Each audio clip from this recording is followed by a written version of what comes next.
As we mentioned at the beginning of the series, the teachings of the Buddha are vast in scope and profound in their implications. Among the most profound are his teachings on Tantra, also called Vajrayana, based on a foundation of loving kindness, a correct view of reality, and total renunciation. You're tired of life as you've known it, and you're courageously determined to be free of samsara for the sake of all beings. If that's the case, then the practice of Tantra is for you. Under the guidance of qualified masters, students learn methods such as visualization, deity yoga meditation, and mantra recitation that help transform diluted energy into wisdom, so we can see the totality of who and what we really are. As Buddhist practitioners, it's essential to realize that the highly sophisticated and sensitive techniques in Tantra simply won't work, and even can be highly dangerous unless our motivation is genuinely altruistic. Since these precious teachings are extremely difficult to come across in this day and age, join us in investigating how we can make the most of this extremely rare opportunity.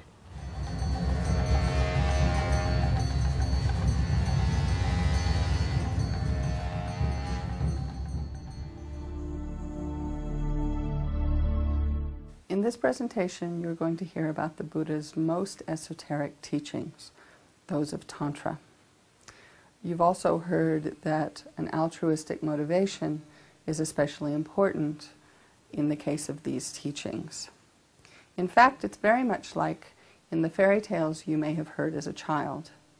You know, it's only the most pure-hearted hero who's actually able to free the princess and save the day. And in the same way, it's only the most sincere, altruistic-minded practitioner who is able to succeed in the practice of Tantra. Now, the Buddha said that the fundamental nature of our hearts and minds is purity. We simply have to discover that purity through the veils of our ignorance. And so before listening to these teachings, take just a moment to discover the purity of your own heart and to generate a very strong and determined intention to attain the state of a Buddha through the practice of Tantra in order to be able to bring to enlightenment all other living beings.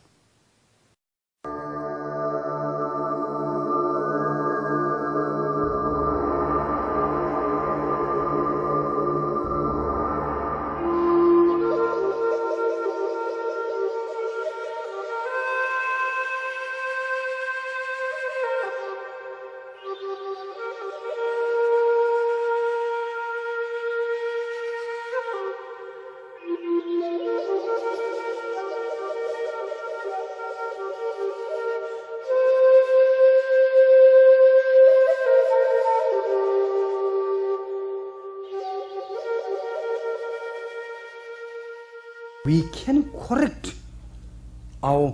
the attitude. We can correct our action. Don't think that my attitude, my action is, my previous karma. I cannot do anything. That is misunderstanding of karma. Don't think I'm the powerless. We do have power. Human being, we do have power to change our lifestyle, to change our attitude, to change our habit.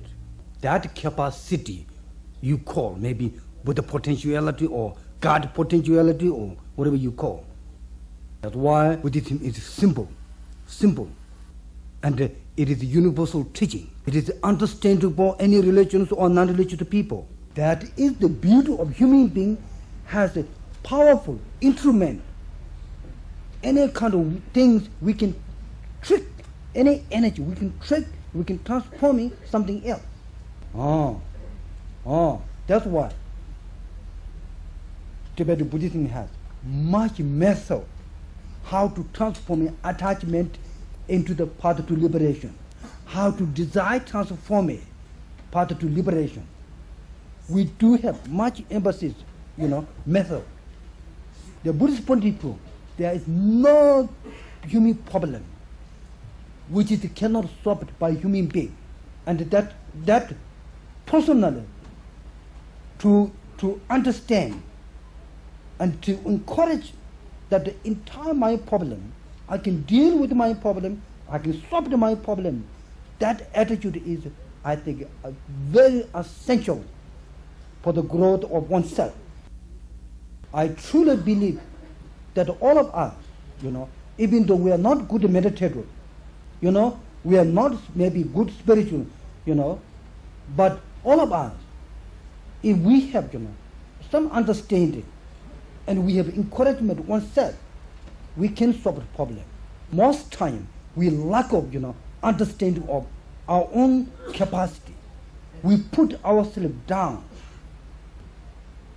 That's why Tibetan Buddhism, sometimes you see Buddha with you. You see yourself as Buddha.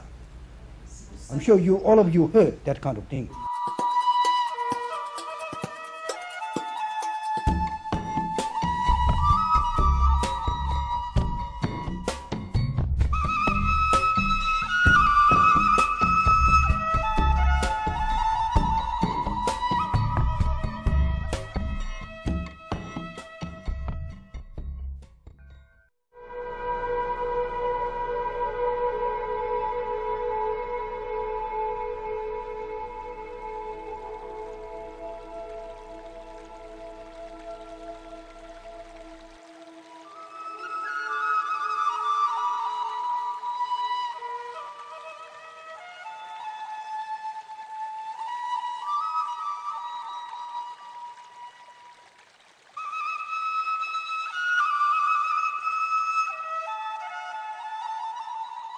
The Tibetan tradition of Buddhism, there is a great emphasis on practicing Tantra as the fastest way to achieve enlightenment.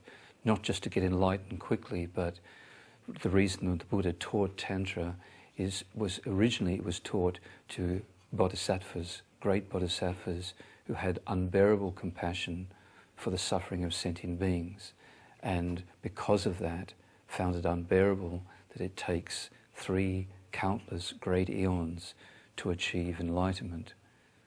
And while one is becoming a Buddha, sentient beings are suffering all that time. So because of that, the Buddha taught the fast way to achieve enlightenment, the tantric way. So it's meant for bodhisattvas, those beings who have unbearable compassion. So all of Tibetan Buddhism is influenced by the tantric view, and from a tantric point of view, the teacher, the qualified teacher, is the very embodiment of the triple gem of the Buddha, Dharma and Sangha. So it's kind of appropriate to think about this subject in the sense of meeting with a qualified teacher and generating the right relationship to that teacher is a very crucial part of the path to liberation and enlightenment. We need someone who really not simply knows the words of the Dharma, but knows their own mind and has the experience of controlling their mind in a wise and skillful way. And not just a little bit, but the more we want to accomplish, the more qualified the teacher we need. If we want to accomplish a bit with our mind, we only need a teacher who has a little bit of accomplishment. But if we want to achieve enlightenment, we need someone very, very highly qualified. A Buddha, maybe. For someone who is teaching the path to enlightenment through Tantra, then there is a whole set of other qualities that the Guru needs. So in deciding to follow a particular teacher, we should take time to check the qualities of the teacher, try to see if they have these qualities. A real guru is something like an iceberg. An iceberg, only 1/10 of the ice of an iceberg appears above the water. 9/10 is below the water. So a guru is like that. When we see great beings, we can see many qualities. Even at our level, we can see qualities.